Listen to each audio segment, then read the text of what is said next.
Hello दोस्तों, real classes में आपका स्वागत है। आज हम बात करेंगे ट्रिग्नोमेट्री टेबल पे। तो चलिए आइए देखते हैं टेबल क्या है। इसके पहले एक वीडियो में हम बनाए थे टेबल, उसको कैसे निकाला जाता है यह बता दिए थे। और आज हम बताएंगे कि बिना टेबल बनाए कैसे शॉर्टकट विधि से निकाल सकते हैं। कि बिना हमको टेबल अगर हमें नहीं पता है, अगर हमसे वैल्यू के पूछ रहा है तो कैसे हम बताएंगे बिना याद किए, बिना देखे। तो आइए देखते हैं लेफ्ट थंब रूल के हिसाब से। तो आपके सामने ये दिख रहा है लेफ्ट हैंड। इसमें क्या है कि लेफ्ट हैंड में क्या है करना है कि देखिए, जो यहाँ पे यह अंगूठा दिख रहा है इसको मान लीजिए यह 19 डिग्री है। उसके बाद यह है 60 डिग्री, यह है 45 डिग्री, और यह है 30 डिग्री, और यह है 0 डिग्री।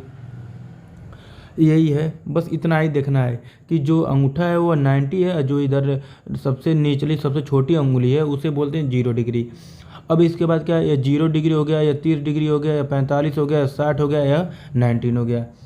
अब इसमें करना क्या है, एक सेकंड में हम कैसे निकालेंगे। किसी का भी वैल्यू हमको पता करना रहेगा तो हम कैसे पता करेंगे, चलिए ये देखते हैं।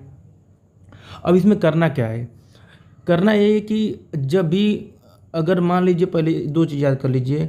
अगर साइन थीटा की बात करेगा और कॉस थीटा की बात करेगा, अगर साइन थीटा की बात करेगा क्लॉक तो क्लॉकवाइज, अगर क्लॉकवाइज, अगर कॉस थीटा की बात करेगा तो एंटी क्लॉकवाइज, और टेन की बात करेगा टेन थीटा तो टेन थीटा बताए थे sine theta upon cos theta होता है। बस इतना ही हमको देखना है। अगर साइन की बात करेगा तो क्लॉकवाइज मतलब जिस दिशा में घड़ी घूमती है उस दिशा में एंटी क्लॉक। और कॉस थीटा की बात करेगा तो एंटी क्लॉक घूमेंगे, और टेन की बात करेगा तो साइन अपन कॉस हो जाएगा।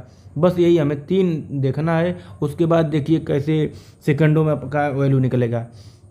तो चलिए आइए देखते हैं। अब जैसे मान लीजिए पूछ दिया कि साइन किसका, मान लीजिए साइन 30 का, साइन 30 वाली पूछ दिया तो साइन 30 कैसे निकालेंगे, जैसे देख लीजिए साइन 30 हो गया। अब साइन, अब इधर देखिए साइन 30 तो क्लॉकवाइज कैसे होता है, घड़ी इस तरह घूमती है, इस तरह क्लॉकवाइज होता है क्लॉकवाइज। तो क्लॉकवाइज इस तरह होगा।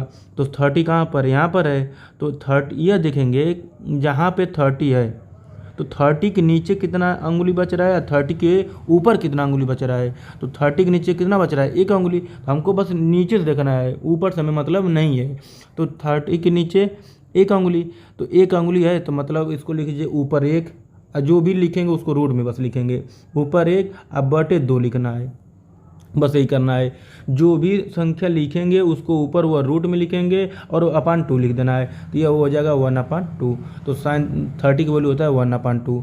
अगर मान लीजिए अगर कहें साइन 60 की वैल्यू, तो साइन 60 की वैल्यू निकालना है तो क्या करेंगे, देखिए यहाँ पर साइन 60 है तो 60 की क्या करेंगे, नीचे कितनी अंगुली है, 1 2 3, तो 3 तो ऊपर लिखो √3, ऊपर हो गया √3, अब बटा 2 तो हो जाएगा बटे 2। अगर मान लीजिए यही कहता है कॉस 60 की वैल्यू, तो कॉस 60 की वैल्यू क्या करेंगे, कॉस 60, अब कॉस 60 का आएगा तो एंटी क्लॉक घूमेंगे, इधर की तरफ घूमेंगे। कॉस 60 में एंटी क्लॉक घूमेंगे कॉस की जब बात आ गई तो अब ये देखेंगे 60 कहाँ यहाँ पर है। अब इसके ऊपर कितनी अंगुली बच रही है, एक अंगुली। तो एक अंगुली बच रही है तो ये देखेंगे ऊपर लिखेंगे √1/2, ये हो जाएगा 1/2। बस यही हमको देखना है। अगर कास की बात करेगा तो एंटी क्लॉक घूमना है, और साइन की बात करेगा तो क्लॉकवाइज घूमना है। बस इतना ही ध्यान देना है। अब कास की हो गया। अगर मान लीजिए कास 30 की वैल्यू का है, कास 30 डिग्री, तो कास 30 डिग्री क्या करेंगे, अब यहाँ पर 30 कहाँ पर, यहाँ पर है। अब यह देखेंगे कि इसके ऊपर कितनी अंगुली है, अब एंटी क्लॉक घूमना है तो एंटी क्लॉक इस तरह होता है। अब एंटी क्लॉक तो इस तरह घूमेंगे तो इसके ऊपर कितनी अंगुली, 3 अंगुली, तो ऊपर लिखेंगे √3 और अपान 2, तो ये हो जाएगा √3/2 हो जाएगा, ये हो जाएगा। अगर मान लीजिए कहता है टेन का बताना हमें, मान लीजिए 10 19 का, तो 10 19 का पूछ दिया। अब इसको कैसे बताएंगे, तो 10 90 अभी बताएं कि 10 क्या होता है, साइन अपान कॉस साइन अपन कॉस होता है। तो ये पहले देखेंगे साइन क्या होता है, तो 90 क्या साइन के बाद साइन का देखेंगे तो साइन क्लॉकवाइज होता है, और क्लॉकवाइज का 90 के बाद कितने अंगुली है, 1 2 3 4। तो ऊपर लिखेंगे √4 कॉस की। और जब कॉस के 90 देखेंगे तो कॉस एंटी क्लॉक घूमेंगे। अभी एंटी क्लॉक घूमेंगे तो उसके बाद देखेंगे कितने अंगुली है, एक भी अंगुली नहीं, मतलब 0। तो यह 0 हो जाएगा। तो कोई भी नंबर बटे 0 क्या होता है, इनफाइनाइट। इसको बोलते हैं नॉट डिफाइन हो जाएगा। तो ये रहा आपको निकालने का शॉर्ट मेथड है, देख लीजिए।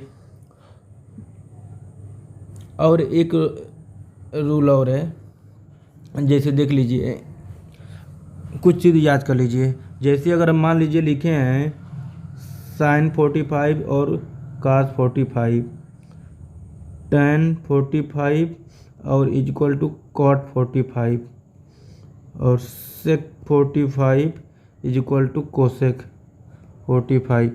इनका बस वैल्यू याद कर लीजिए। इनका वैल्यू याद करेंगे तो क्या होगा, इसका होता है 1/√2, इसका होता है 1, इसका होता है √2। यही होता है साइन और कोसेक का होता है 1/√2, tan और कॉट का 1 होता है, सेक और कोसेक का √2 होता है। आज के लिए इतना ही रहेगा। अगर आपको वीडियो अच्छा लगे तो लाइक शेयर सब्सक्राइब करिए, और आपको कोई भी दिक्कत हो तो कमेंट बॉक्स में कमेंट करिए। आज के लिए इतना ही, धन्यवाद।